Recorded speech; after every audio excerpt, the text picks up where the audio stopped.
Info Plus for genuine information. Namaste and welcome to this interview with His Excellency Kevin Kelly on Info Plus Himalayan TV, the Ambassador of Ireland to Nepal based in New Delhi. With me, your host, Rebecca Chetri. Today, we'll explore the strong ties between Ireland and Nepal, from education and trade to culture exchanges all the way from New Delhi.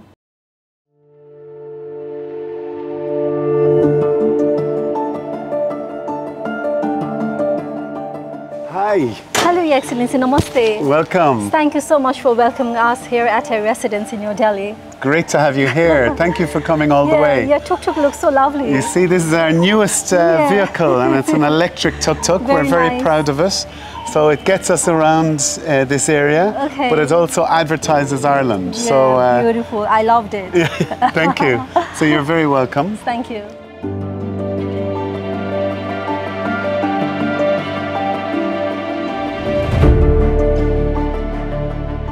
Ambassador Kevin Kelly is Ireland's top diplomat to South Asia, serving as the ambassador to India, Bangladesh, Nepal, Sri Lanka and the Maldives.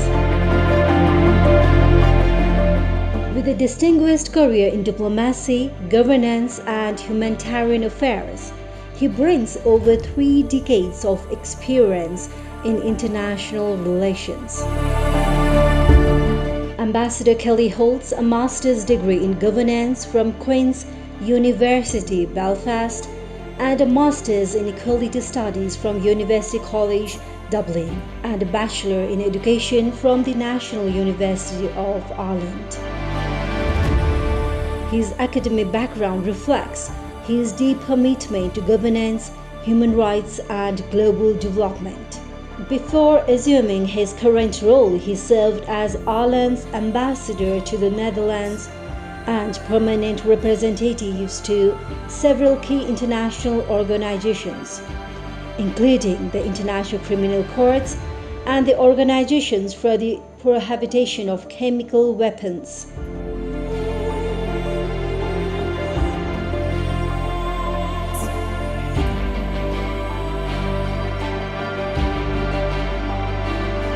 He also played a vital role in Ireland's successful campaign for a seat on the United Nations Security Council, serving as Special Envoy to Africa in 2019. Throughout his career, Ambassador Kelly has held several leadership positions within Ireland's Department of Foreign Affairs. He has served as Head of Press and Communication, Director for Humanitarian Affairs, and Director for UN Coordination and Conflict Resolution. Info Plus for genuine information. Namaste, Your Excellency, and Your Quaid.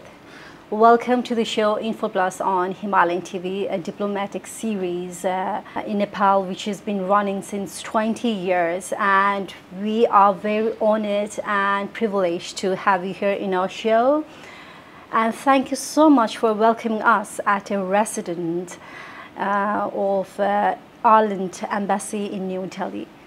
Thank you very much, and I'm very honored to hear you greeting me in my language. So, Jiachit, namaste to you too. It's a great pleasure to have you here. Your Excellency, you have visited Nepal a couple of times. So, how do you see from your eyes as a non-resident ambassador of Ireland to Nepal? Well, I have to tell you that being the ambassador to India is a very, very busy job.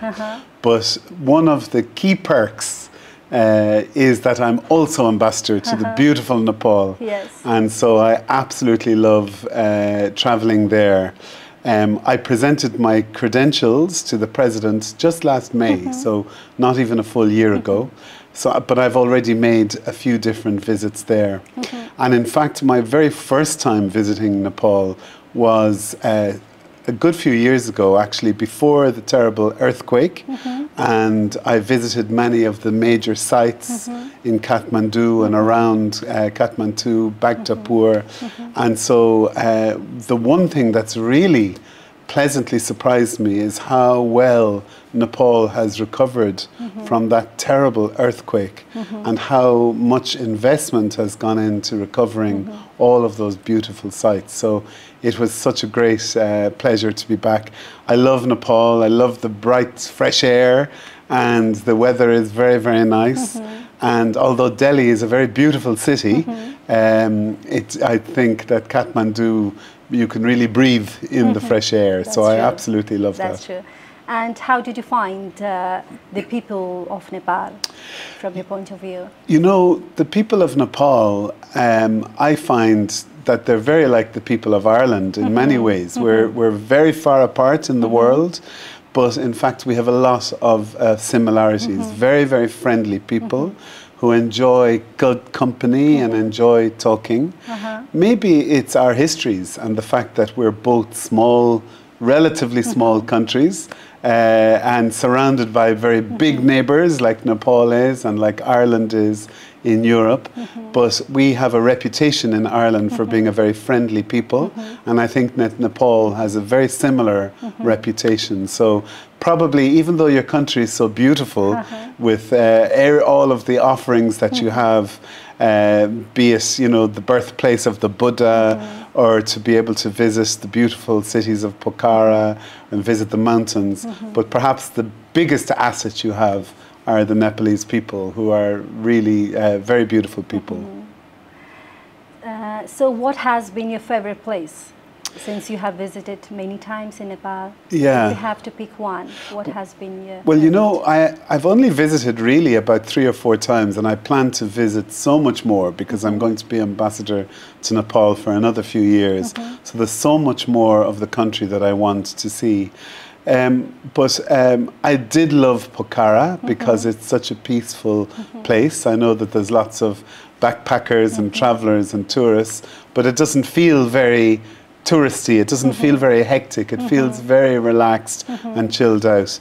But I mean, it's very hard to top the experience of Kathmandu with the Durbar Square and the most amazing architecture everywhere. It's like being on a movie set. Sometimes you have to pinch yourself and say, is this real, or am I in the middle of a Hollywood or a Bollywood movie set? So I absolutely love Kathmandu.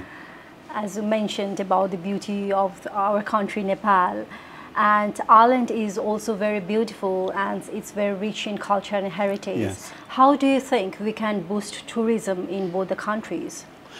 Yeah, I really think that's a big objective for me, is to increase the people-to-people connections between Ireland and Nepal. And I think that there's real good opportunities to actually do that. I know that a lot of Nepalese don't know enough about my country in Ireland. Perhaps they know more about other European countries. They might know more about the UK because of your history, or France, but what they mightn't realise is the beauty of our country, which in many ways is so similar to yours. So I think that there's a real opportunity there. There are more and more Nepalese travelling to Ireland. We've seen an increase by 3, so 3 times increase in the last number of years. That's a good so number. Many, many more people are going, but I think there's so much more we can do. And I think that that's my job as an ambassador, to try to promote my country, which is a beautiful country as well. It's a relatively small country, and it's easy to move around, and we've got everything from beautiful seascapes to mountains and hiking, and very much an outdoor life, but also a very social life in the towns and cities. So I think it's something that Nepalese would enjoy, and especially for those Nepalese that go to London. Many people go for business and work. Dublin, there's maybe a flight almost every 30 minutes. There's a flight between UK and Ireland. So there's a real opportunity there. Touching up on a bilateral relationship between two countries, can you give an overview of the current state of bilateral relationship between Ireland and Nepal? Well, first of all, I'd say our relationship is very positive. So it's great that we have, Nepal is a friendly country for Ireland, and Ireland is a friendly country for Nepal. Perhaps because we're so far apart, there aren't so many connections and people traveling. So I would hope that during my time that I will be able to attract more of our political leaders to come to Nepal. I'm very happy to say that in the last few years, the Speaker of our Parliament, in my language it's called the Hian Korla, but the Speaker of our Parliament has been to Kathmandu with a parliamentary delegation and they've been treated really well and they have invited Nepalese parliamentarians to visit Ireland. So that's a very tangible link. There's an Irish-Nepal friendship that goes in that way. But I would like to do more. I would like to bring elected ministers to see, and I think that would be a key objective. So the bilateral relations are good. We often support each other in the United Nations. We think similarly about the world. We have the similar set of values, and very often when there's a Nepali candidate going for election at the UN, they usually get Ireland's support. And likewise, we're always very happy that when Ireland has gone for election in the United Nations, Nepal has always been mostly very kind and generous in terms of supporting us.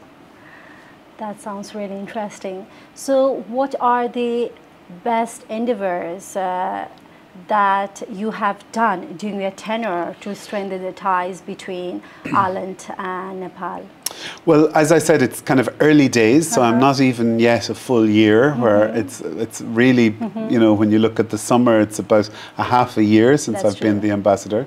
So the first thing is about, you know, political contacts. So I just did a visit. The first visit I did of 2025 was to Nepal, and we had a fantastic program where we met with the foreign minister and the foreign secretary and various members of the government and also civil society and journalists. So I want to keep up that. That's definitely one thing I want to do. Secondly, I'd like to strengthen the educational links. So, and that's not just about attracting Nepali students, although we want that. We're very happy with when Nepali students come to Ireland, they're usually the ideal students because they work very hard and they're very committed. So we would like to be able to do more. But if I can also foster some linkages between Irish educational institutions and Nepali ones, that would be an aspiration that I would have. I also think one of the topics that came up in my meetings in Kathmandu just last month was your whole work around transitional justice, dealing with the legacy of conflict.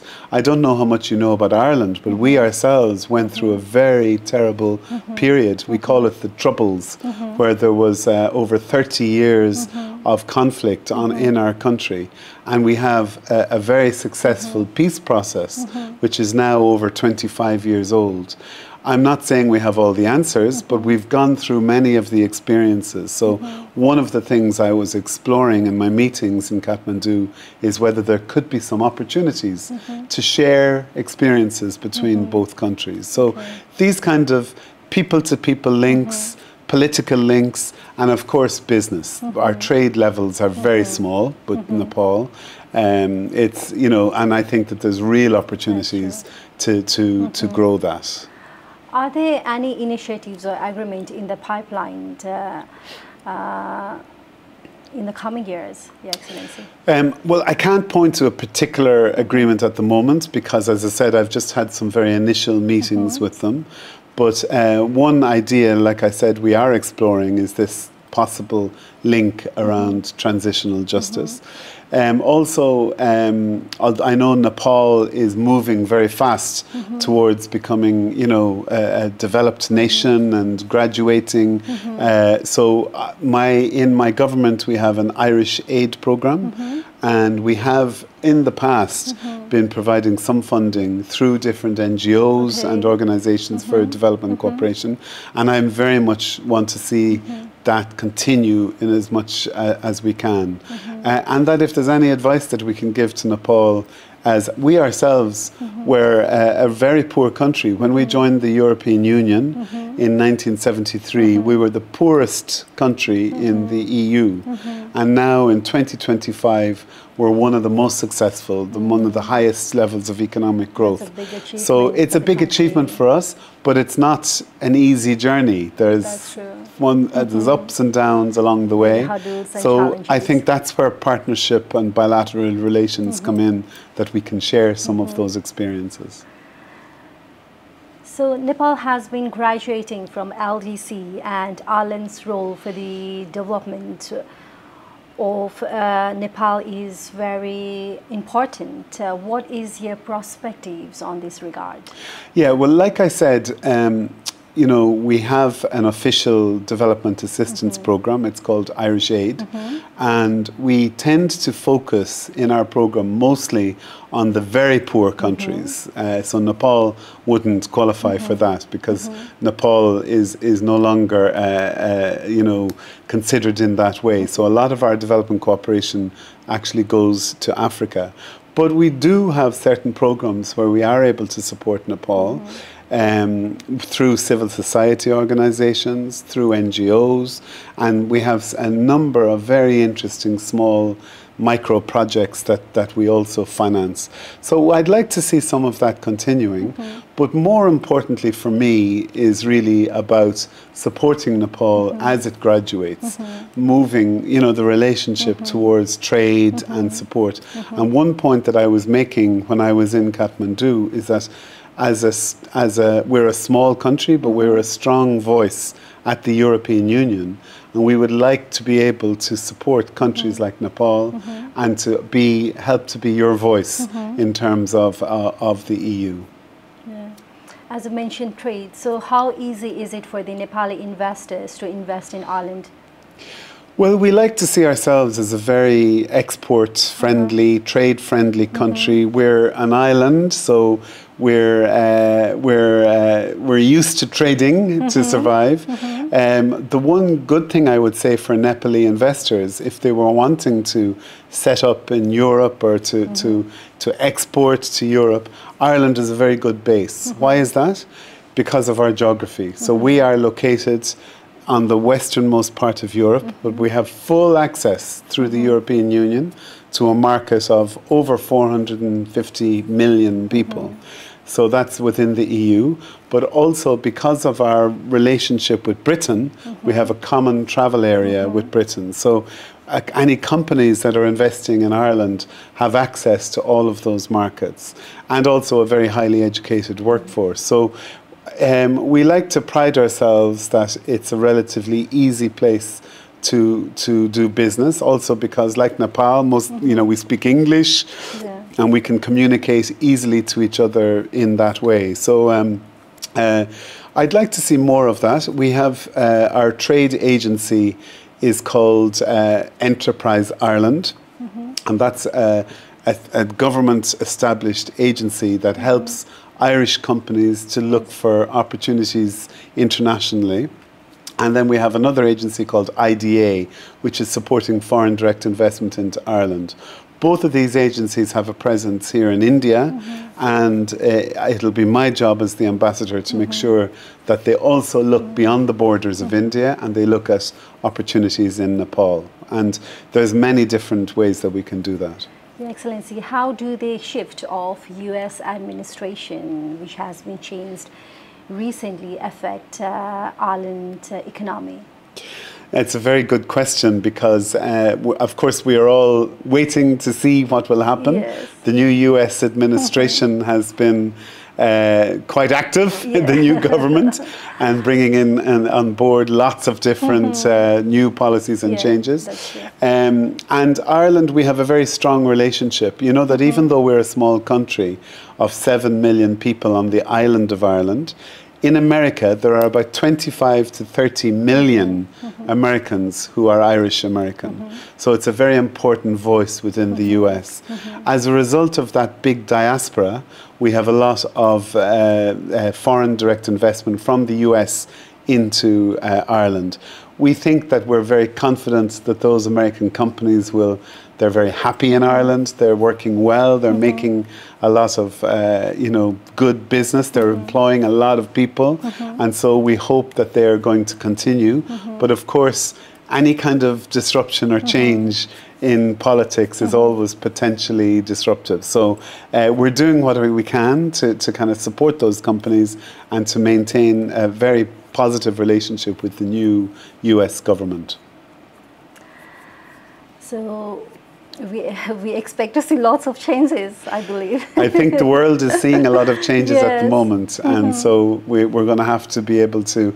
But I think one thing my minister says and our Prime Minister says is that even in this time of great change, and of course we're going to have to adapt and be flexible, but one thing, we have to hold true to our core values. And I think that's something that Ireland will continue to do. And sometimes that can be very challenging. Ireland has taken a very strong position in relation to the Middle East in terms of, our support for a two-state solution and in a reaction to the war against Hamas, the Israeli war against Hamas. So I think that we need to make sure that we hold firm on our values while of course recognizing the changing realities, the political realities that we're living in. How is the war between those countries affecting Ireland? Well, first of all, the war in Ukraine has had a very significant impact on Ireland. We have taken in a huge number of refugees, probably on a per capita basis, one of the highest in Europe, in Western Europe. Of course, many Ukrainians fled to the nearby neighbouring countries. But those that went further afield, we have, it's definitely over 100,000 Ukrainians have sought refuge and got full support. So of course we have welcomed those people in because they're running away from a very unjustified war, which was not a war between two countries, it was an invasion by Russia of Ukraine. And so that very much affects us in a real way. The war in the Middle East is a little bit further away in terms of, direct impacts. But Ireland has taken, as I said, a very principled stand, and that can be challenging. So sometimes there are misunderstandings and people will incorrectly say that, oh, Ireland is pro-Palestinian. In fact, we have been very consistent all along that we are also pro-Israeli and pro-Palestinian. We want to see two countries succeed peacefully through a two-state solution. But sometimes that political position can get misunderstood and that can bring challenges.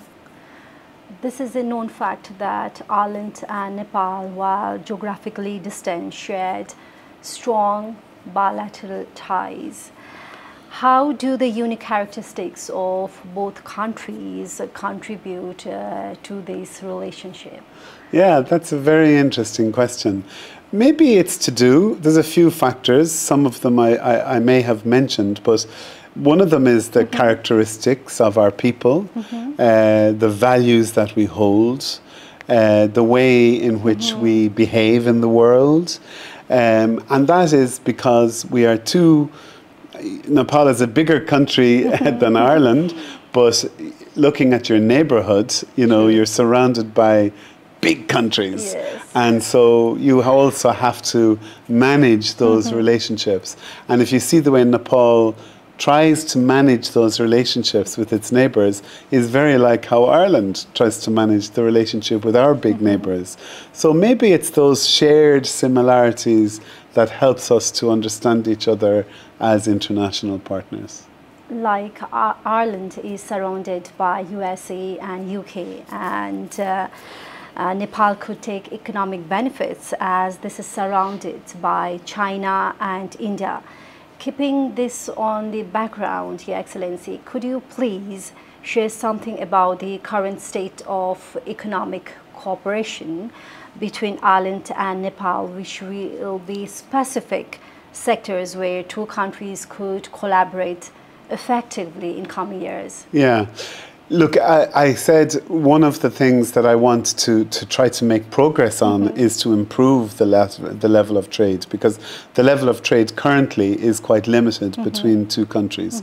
But your question, hints at the solution, and it is about the fact that Ireland is a part of the European Union, and we have access to a very big market there. And you're also located very strategically. So I think that there's a number of areas that we could look at. I think one sector is education, of course. That's an obvious one, because education, we've had huge success in India in terms of our not just attracting Indian students to Ireland, but also fostering very good productive partnerships between institutions in both countries. And I think that that could be one area where we might want to exploit potential going forward. As mentioned, education. There are many Nepalese students who have been going abroad for their further education. What do you say about Ireland education? Is there any good scholarship facilities for the Nepalese students who would like to seek their further education there? Yes, I mean, well, we have a very good education system. It's one thing, I mentioned earlier that we were a very poor country when we got our independence. And we were a very poor country even back in 1973 when we joined the European Union. And we have really progressed to being one of the most successful. And one of the main reasons for that is education. We've invested very heavily, so we have universal education, we have very high rates of graduates. I think it's one of the highest statistics in Europe, and we have very high quality universities all around Ireland. So we have some very respected and well-known universities such as Trinity College in Dublin and University College Dublin and in Galway and in Cork. But we also have got very excellent technological universities who are doing a whole range of new modern areas of study like AI and very kind of much more scientifically based studies. So I think that there could be a real opportunity there with Nepal to do much more, both in a way to kind of attract some students initially from Nepal to Ireland and study, and then they go home to their country and help to develop it, but also, as I said, to build up some of those links between the universities. One point, maybe last point I'll make is that when I was in Nepal, people were saying, oh, a lot of young people are leaving because they're looking for jobs abroad and they're traveling. And of course, that can be very painful for every country. And I just wanted to, one point that I made is that that was very much the Irish story. So when I left university, many people graduated, or they emigrated. They went to America, they went to the UK, they went to Europe because there weren't any jobs at home. That has changed, and now we're really benefiting from that diaspora. So those people, many of them came back, and even the ones that stayed away have maintained a very close connection with their country, and one that we very much want to build on. That's why we have a Minister for Diaspora in Dublin, who is responsible for diaspora affairs and for supporting Irish community all over the world, and we call them the Global Irish. Agriculture, education, technology are the key sectors in both countries, Ireland and Nepal. How can Ireland help Nepal in this field, considering Ireland's expertise? Yeah, and I think we have moved from being a primarily an agricultural country to one that's very much more now high tech. And so we've made that kind of transition. So I think one practical way we could do it is that to be able to share experiences with the Nepalese government around what are the supports that we have put in place. So what has Ireland done to attract foreign direct investment? What has Ireland done to be able to create ecosystems around universities and industry and government, and we have established a number of very productive agencies that are around supporting industry and supporting academia and bringing them together so that those universities are meeting the needs of industry and vice versa. So I think perhaps this whole area of sharing experiences between both countries could be very beneficial. Your Excellency, could you elaborate on the diplomatic support that Ireland has supported to Nepal, and specifically in areas such as peacekeeping, human rights, and good government, since we have a long history together of diplomatic ties? Yeah, well, I think primarily that kind of engagement and partnership has happened internationally. So it's happened not in Ireland or not in Nepal, it's happened at the United Nations.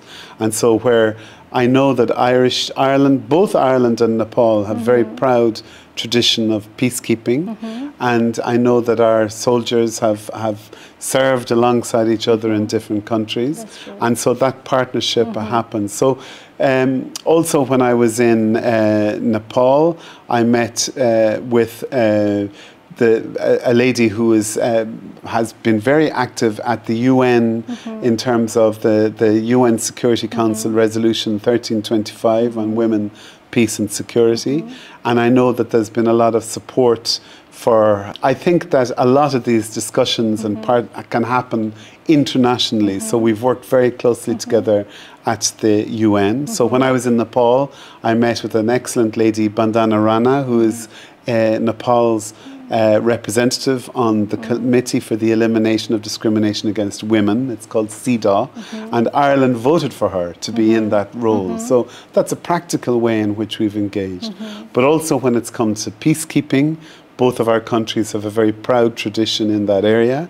Our soldiers have served alongside each other. And I think in New York and in Geneva, and where the UN has its headquarters, our diplomats talk to each other all of the time. So what I would like to see is more discussions also happening in Dublin and in Kathmandu. Yes, Your Excellency, I'd heard a lot about you, and Ireland and Nepal share a diplomatic relations since 1999, I believe. Yes. And could you share a bit about a journey in diplomacy? How did you start your career in this field? Actually, thank you for asking that. So you're true, 1999. Just 1 year later, I joined the Foreign Service as a diplomat. But in fact, I joined as a development person, as an aid worker with Irish Aid. And so possibly the first 10 or 12 years of my work with the Foreign Ministry was in Africa, working in different countries. I went to Zambia, and then I went to Ethiopia, and then I ended up going to Uganda and Rwanda as ambassador. So I ended up having a lot of Africa experience. After that, I went back, of course. As a diplomat, you have to switch between being abroad and coming home.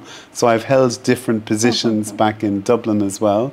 But mostly it was in Africa. Then I was ambassador in the Netherlands, in The Hague, for about 5 years. And then my best job so far is being the ambassador of Nepal, based in India. And I've just started that just a year and a half ago. So my journey was not the traditional one, in that I started work very much, you know, as working as an aid worker in Africa. So there's not so many people who make that transition into diplomacy, but it's given me a really great perspective. Yeah. What has been the most challenging time during a period through your journey? Yeah, I mean, there's been great times, but there's also been, of course, terrible times. I remember back, I think it might be, I hope I have the year right, it might be 2012, where there was a terrorist bomb attack in Kampala in Uganda. And of course, as the Irish ambassador, I had to respond to that because there was some Irish citizens who were caught up in it. So when you're in the middle of a big crisis like that, it's very, very, very challenging. But then, of course, the positive is you see the worst, of course, of humanity, but you also see the best of humanity in terms of how the community pulls together to support everybody. So that was a particularly challenging time. But if I'm being very honest with you, as a diplomat, the hardest work is always when you're back in the capital, because you're, you know, it's morning, noon and night, and you're the part of a big bureaucracy. And so it's a great luxury to be able to be an ambassador representing your country abroad, and you have slightly more control over your diary on a day-to-day basis, but it brings with it huge rewards. And what has been the happiest moment in your life, Your Excellency? Oh, that's a really... At the same time, you must have come across many happiest moments. No, I've had so many great, great experiences. Let me just try to pick one. Okay. So maybe my last job, in fact, I was the head of press and communications. You're a journalist, and I was in Dublin, and I was managing for an official state visit by the President of the United States. At the time it was Joe Biden, and it was a huge effort, because we had, I don't know if you know about US presidents when they visit, but they come with thousands of people, and there's about 500 or 600 journalists, and very demanding, and I was responsible for that. So although it was a real headache and a very, very difficult time, but probably the happiest was when that visit was such a success. And we got the statistics afterwards, and huge amounts of people all over the world, but particularly in the United States, and almost everybody in Ireland got to see what we were doing and the value of the relationship between the US and Ireland. And I felt a great pride, because as a communications head, it was my job to make sure that that happened. Sounds very interesting. The show called InfoPlus, Himalayan Television, the most watched station in Nepal, is bringing the world closer by inviting diplomats like you into the show from various parts of the world. And show has a history of 2 decades, Your Excellency. Would you like to put any remarks to make the journey more impactful? Well, I just want to congratulate your channel. It's hugely successful. I know that from my friends in Nepal and from my visits there, and I know that the big journey that you've been on, and I know that even though you know, Nepal, where it's located in the world, the work that you're doing in terms of bringing the world into Nepal is hugely important. So, and it can be in everything from hard news that I know, and you know, the news of the day, but it's also light entertainment. And I know I've heard that you have Dancing with the Stars, which is a huge hit in Nepal. It's also a huge hit in my country. Everybody watches it. But I'm very honored that you have this program also focused on diplomacy, because not many people know what ambassadors do. They think maybe we spend our time attending receptions and drinking cocktails, but in fact there's a lot of important work that happens behind the scenes. So I want to encourage you to continue to bring the world to Nepal, and to bring Nepal to the world. Finally, Your Excellency, how do you envision your role in diplomacy in coming years? Well, I'm very happy that I'm not going to have too much change for the next couple of years. And also, what do you think? What steps should be taken by the government to strengthen the bilateral relationship between Ireland and Nepal in coming years, to make it more stronger? Since we share a long history, we share so many things together. Well, I think that, you know, I think my government is doing this. We need to increase our capacity. We're a relatively small embassy team at the moment in New Delhi, and we're trying to cover a number of important countries like Nepal from here. So we need more people and resources to do that. So that's my job, to argue for that. But also, one thing I think both governments can do is to, you know, maybe consider more political contacts. So maybe, and I myself said to the foreign ministry when I was in Kathmandu, let's think about political consultations.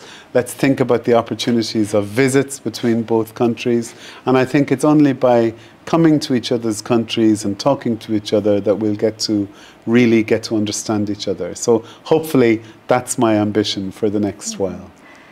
Thank you so much for this impactful conversation, Your Excellency, and also we are so much honored to have your time on the show Info Plus, and we wish you all the best for a good work during your tenure for the betterment of between two countries. Namaste. Namaste. Thank you very much. Thank you. Info Plus, for genuine information. Thank you, Your Excellency Kevin Kelly, for sharing your insights on Ireland to Nepal relations. We appreciate your time and look forward to seeing more collaboration between our two nations. Stay tuned on Himalayan TV Info Plus program for more engaging interviews, and as always, keep exploring the world through dialogues and diplomacy. Namaste. Info Plus, for genuine information.